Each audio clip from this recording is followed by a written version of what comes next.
the suspects as well as the victim to try to get this to a peaceful conclusion.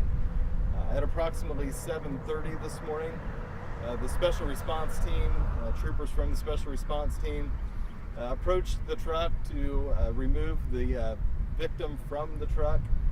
As they were making entry into the truck, the suspects fired shots at troopers. Troopers returned fire on the suspects at that time, striking both of the suspects. The victim was then removed safely from the vehicle. The victim does have some minor injuries and was taken to the Miami Valley Hospital. The suspects were also then removed from the vehicle, taken into custody and transported to the Miami Valley Hospital as well. Once at the hospital, the female suspect did succumb to her injuries and was pronounced deceased at the hospital. At this time, the roadway still shut down, will remain shut down for quite some time. BCI has been called in to investigate, and they will be conducting an investigation at this point in time, and the primary agency investigating. Do you have the names of the female and the male suspects? We do not have that information released yet at this time. And do you happen to know, can you walk us through, you said the suspects fired at the troopers. Was this after so many hours of negotiations? What sort of led up to that? Can you kind of give us some? Yeah, so there was negotiations that were occurring from around that 3:23 time frame when the vehicle came to a stop, or shortly thereafter, until about 7:30 this morning, when troopers decided from the special response team to attempt to make entry into that truck and remove the hostage. Captain, were they communicating? Was that by cell phone you were communicating, or was that just loudspeaker and shouting from forth? It was by cell phone. And you said the trucker that was in the cab when the exchange of gunfire happened was still inside the vehicle? That is correct. Was not hit though? Right now we know that he has minor injuries, but we're not sure where those injuries came from. That's part of the investigation. Did the stop sticks at all try to slow the truck down? You know if they worked? It looked like there was some tread on the side. Yeah, so the stop sticks were effective in bringing the truck to a stop. Who was driving the truck? I saw bullet holes on the driver's side. Was it one of the hijackers? So that's under investigation. I can't tell you for sure who the actual driver was of the vehicle during the pursuit. Who owns the truck? Is it the semi-truck drivers, or is it companies? That would be a question for the company. Do you approximately how many rounds were fired? I do not at this time. Where's that special response team out of? Is that troopers from across the area, across the state, or is it based in a specific spot? Yeah, so the special response team, we have units all across the state, so those units come together to form a team when necessary. Can you talk about the dangers of your job in this case? What started as a traffic stop, we understand, leads to a hostage situation and then shots fired and one person loses their life. Talk about the bravery of the guys that tried to end this peacefully. Right. So anytime that any law enforcement makes a traffic stop, it's a dangerous situation. There is no normal traffic stop or anything like that. So, this is why we train the way that we do and continue to train on an ongoing basis, so that law enforcement is ready for a situation like this if it were to occur. In terms of charges in this case, who will be charging the suspects, and are charges have been filed? I will refer that to the London police chief. Obviously, BCI is investigating the incident that happened here on the roadway, but this is primarily London Police Department's pursuit. How was air traffic affected by this? That I can't answer. You had mentioned that the woman, she succumbed to her injuries, but for the man, how severe is he? So he's in critical condition at this time. Do we know what type of firearms were used in this situation by the suspects? That would all be part of BCI's investigation. Did the people inside the truck both have a weapon? In other words, the male and the female both have a weapon, or just one that you know of? That would be part of BCI's investigation as well. So we'll do one more question. Do you know what her involvement in this was? She just kind of drug along, or do we know what her involvement in this situation was? We don't. Right now it's all still under investigation as we sort through things and try to figure out what role everybody was playing in this event that took place today. Did you say spell your last and first name again, your title, sir? I'm sorry. Yeah, it's Lieutenant Nathan Dennis, Nathan Dennis, Patrol spokesperson for the Ohio State Highway Patrol. Thank you all. Chief, can we ask you a couple questions?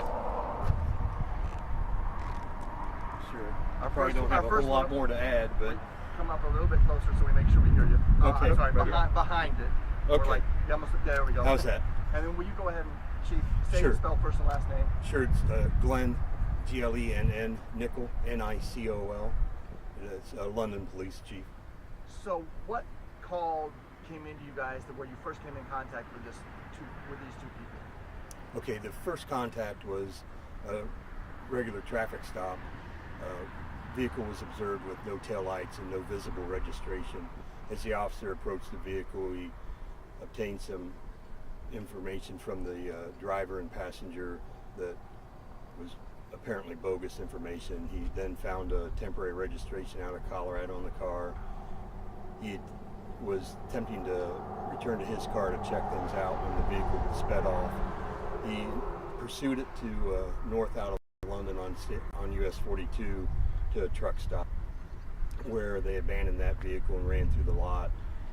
As he was able to try and approach the male suspect, attempted to tase him, and that's when he first noticed the male pulled a handgun and pointed it at the officer. Subsequently, the male and female entered a nearby semi truck and took the truck, fled from the truck stop. On his way out, they struck a London cruiser with minor damage. No one was injured in that. The pursuit then ended here, as we explained. So we're still working with the Highway Patrol and Madison County Sheriff's Office, Madison County Prosecutor's Office. Chief, your department isn't huge. You probably only have 2 or 3 people on an overnight shift, right? That's correct. So right away, is your officer calling not only for backup from his own fellow officers, but Madison County and that kind of thing? As this is Sure, kind we of work closely, have a good relationship with the State Patrol out of West Jeff Post and also the Madison County Sheriff's Office. So all 3 agencies were involved. Do you have an idea how high the speeds were reached or anything like that, or was it just kind of like you were following him? What can you talk about that? Generally, the speeds never exceeded 65 miles per hour. There are multiple agencies involved through the 3 counties.